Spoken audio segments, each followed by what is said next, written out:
Introduction. What is a skinwalker? A skinwalker is a figure from Navajo, Diné folklore, traditionally known as a Yi Naldlushi, meaning, with it, he goes on all fours. It is commonly described as a witch or malevolent shapeshifter who can transform into or disguise themselves as animals. In contrast to popular horror depictions, the skinwalker is not a generic monster, but a complex figure rooted in specific cultural beliefs, taboos, and spiritual teachings of the Navajo people. Cultural origins: Navajo beliefs and witchcraft. Navajo cosmology. The Navajo have a rich spiritual tradition involving a duality between healing and harm, balance and chaos. Central to this are medicine people, Hatawi, healers who use ceremonies and songs to restore harmony; witches, Antini, individuals who use spiritual power for evil or selfish purposes. Among the various types of witches, the skinwalker, Yi Naldlushi, is considered the most dangerous. What defines a skinwalker? A skinwalker is believed to have gained powers through corrupt or forbidden means, often by committing grave taboos, such as killing a family member. They are said to wear the skins of animals, such as wolves, coyotes, or owls. Take the form of these animals to stalk or harm others. Use dark rituals, curses, and mimicry to deceive or terrify. Unlike werewolves in European folklore, skinwalkers are not bitten or cursed. They choose their path through ritual transgression. Oral tradition and taboos. Secrecy and respect. The Navajo rarely speak of skinwalkers publicly. To do so risks attracting their attention. It is considered dangerous and disrespectful to share sacred stories or name these beings lightly. This contributes to the mystique and fear surrounding the legend, and why authentic information is limited and often distorted by outsiders. Colonial impact and modern misinterpretations. Anthropological records. Anthropologists began recording skinwalker stories in the late 19th and early 20th centuries, often without full cultural understanding or consent. This led to simplified or exoticized portrayals, the mixing of Navajo, Hopi, and Ute traditions under a single label, urban legends, and internet culture. In the 1990s and 2000s, skinwalkers became a subject of creepypasta stories and internet forums, paranormal media, including shows like Skinwalker Ranch or Unsolved Mysteries, fictional films, and books that misrepresent the legend as a generic werewolf, a supernatural demon, a ghost story, or alien encounter. These representations often strip away the spiritual and cultural specificity of the skinwalker, turning it into a horror trope. Skinwalker Ranch and conspiracy theories. One of the most famous modern skinwalker legends is Skinwalker Ranch in Utah. The site became known in the 1990s for alleged UFO sightings, cattle mutilations, and paranormal activity. Despite the name, the site is located on Ute territory, not Navajo land. The connection to skinwalkers is largely speculative, popularized by media and researchers seeking mystery or profit. This use of skinwalker in marketing and storytelling is widely criticized by Native communities as disrespectful and misleading. Psychological and social interpretations. Anthropological view. Some scholars interpret skinwalker legends as social tools for enforcing moral behavior, warnings against violating taboos or misusing knowledge, stories that encode trauma, fear, and resistance in the face of colonization and social breakdown, psychological functions.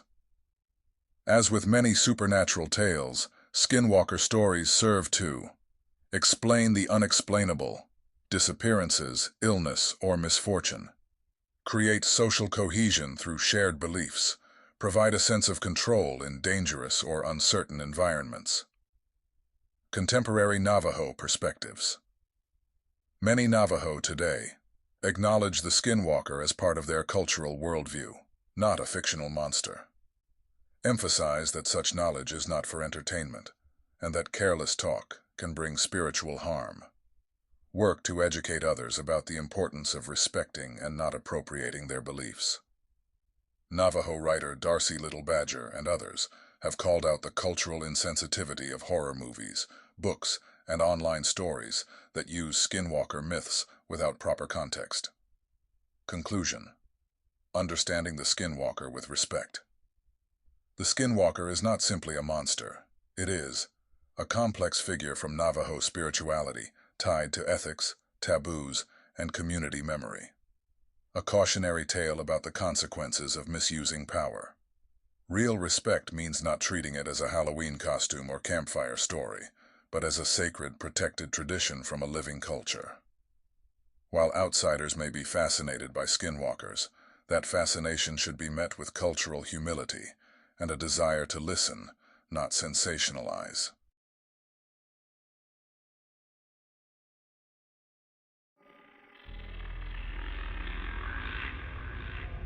I never talked much about what happened in Arizona, back in the summer of '96.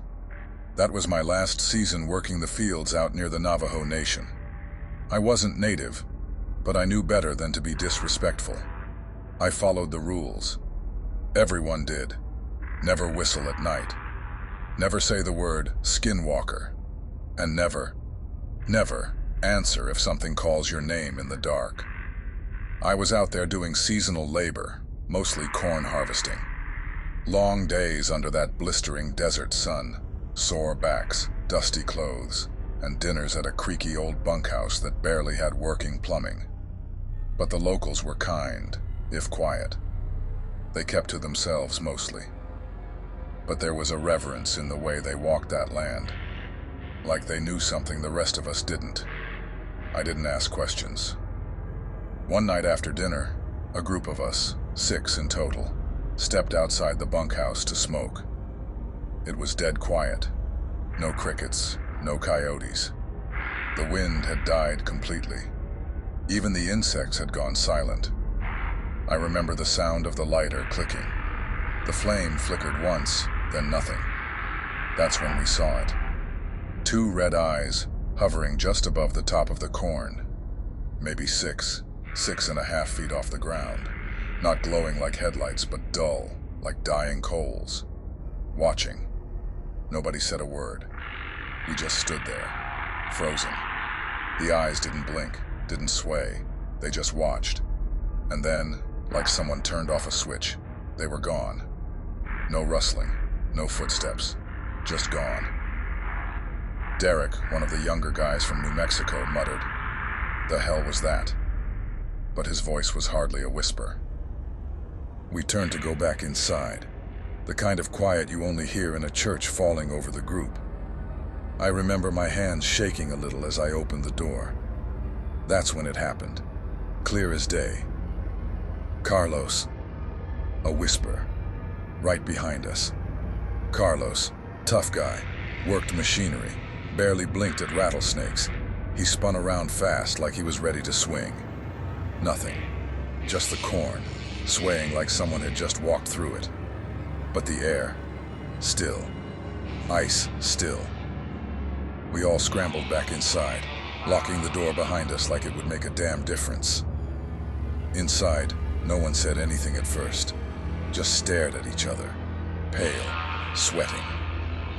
Then one of the older Navajo workers, Thomas, finally spoke. "You heard it, didn't you?" he asked Carlos. Carlos didn't answer, just nodded. Another man, Benji, mid-50s, quiet, missing 2 fingers, lit a cigarette with shaking hands and said, "You answer it. It takes your voice. Then it takes your skin." The room went cold. I found myself asking, without thinking, "Let me ask you something. What does it really look like?" Thomas looked at me. For the first time all summer, his face changed. Not tired or calm, but angry, like I'd just crossed a line. But then his expression softened, and he said quietly, "You really don't want to know, boy." I pressed. I wish I hadn't. He looked away, eyes unfocused, like he was seeing something far off. "It's like a wolf," But wrong. All wrong. Tall, walking like a man but twisted. Its face is stretched, mouth too wide, filled with teeth that don't fit right. And its eyes, they're not human, but they remember being human. No one slept that night. The next morning, the cornfield had fresh tracks, barefoot, but wrong. The toes were too long. The nails clawed into the dirt like it was crawling. And right near the edge of the crop, we found a dead jackrabbit. Its body ripped open, chest cavity empty, but not a drop of blood in the dirt. Carlos left the next day, said he wasn't feeling well. Never saw him again. Me? I finished the season, but I didn't stay a day longer than I had to. Now when I hear people joke about skinwalkers, or play with stories they don't understand, I don't say much. I just keep quiet, like the desert that night. They always called it the Devil's Highway, back when it was still Route 666. We didn't talk much about why. Our grandmothers warned us, though. Don't go wandering at night near Shiprock. That's skinwalker country. We grew up hearing that, and even though we were all in our late 50s, 4 of us ranchers born and raised in New Mexico, we still remembered the rules. Don't whistle after dark. Don't talk to shadows. Don't stop if something's walking on the side of the road. It had been years since any of us had heard real talk about skinwalkers. But that night made us believers again. It was late, close to 2 a.m., when we left Gallup after visiting an old friend. 4 of us in John's old Ford pickup, riding north on Highway 491 toward Shiprock. The sky was dark, no moon. The desert was silent, no wind, no bugs, just blackness pressing against the windows. That's when we saw him. An old man, walking down the side of the road. He looked native, hunched over, carrying what looked like animal pelts on his back. Didn't even turn his head when we rolled past. We slowed.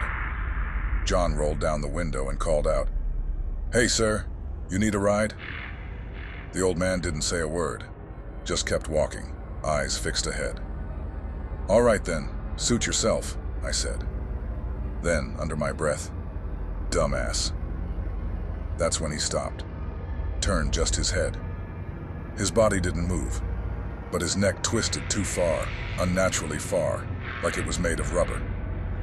He stared right at me, eyes like burnt coals. We hit the gas and drove off fast, laughing nervously. "That was weird," John muttered. We offered. "If he wants to walk all the way to Shiprock, that's on him." 5 minutes passed, then 10. That's when the shape appeared behind us, something running in the distance. Looked like a coyote at first, maybe a deer, but it was fast. Too fast. We were still trying to figure it out when we saw another man, thumbing for a ride. We pulled over. "Thank God," he said, shivering. "It's freezing out here." He was just about to climb in when he froze and pointed. "What the hell is that?" We looked. The shape that had been following us. It was closer now, bigger. It charged forward. Then we saw it clearly. It wasn't a man or an animal. It was something in between, like a deformed werewolf, long limbs, patches of fur and raw skin, and antlers sticking up from its skull. Its mouth stretched too wide, filled with yellow teeth, its eyes shining red in our headlights.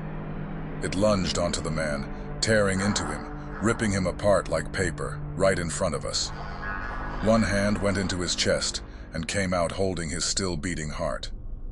Then it turned to us and smiled. A bloody, jagged grin. We floored it. 60 miles an hour. It kept pace. 80. Still there. It just ran, arms loose at its sides, grinning. "Nearest gas station. We can call the police," I shouted. After 10 minutes of silent terror, it disappeared into the brush on the side of the road. We pulled into the first gas station we saw, all of us shaking. I jumped to the payphone. Dead. John went to the counter and begged to use the store's landline. I remember him muttering, I need a beer. One of you got $5. Now's not the time, I snapped, but we gave it to him anyway. He downed it in 2 swigs. The police showed up 20 minutes later. One officer. Looked like a local. We told him everything, including the claw marks on the side of the truck.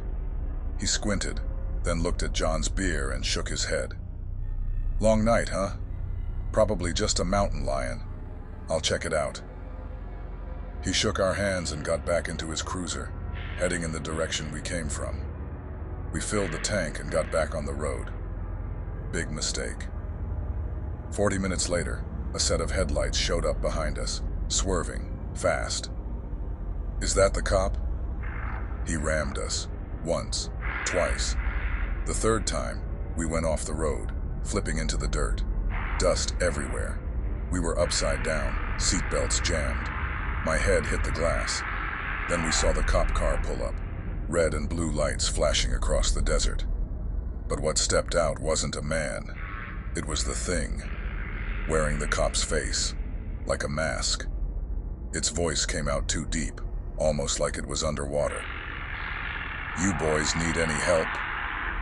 It tore open the truck, reached in, and dragged out Bill, kicking and screaming, into the dark. 10 minutes later it came back, took John. By then I had my pocket knife out, hands bleeding as I tried to unjam the seatbelt. It came for me last, grabbed my collar. I stabbed it, again and again, in the neck. It let out a screech, like bones grinding in a blender, and vanished into the brush. I don't remember passing out, but when I opened my eyes, the sun was rising. A local rancher had found the wreckage and called for help. The police came. They investigated the car that ran us off the road. In the trunk of that cruiser, the body of the officer we had given our report to earlier. Skinned, stripped, folded like a shirt. I don't know if my friend killed it or if I just got lucky. All I know is that something walks the roads out there, wearing flesh like clothes and laughing like it remembers being human.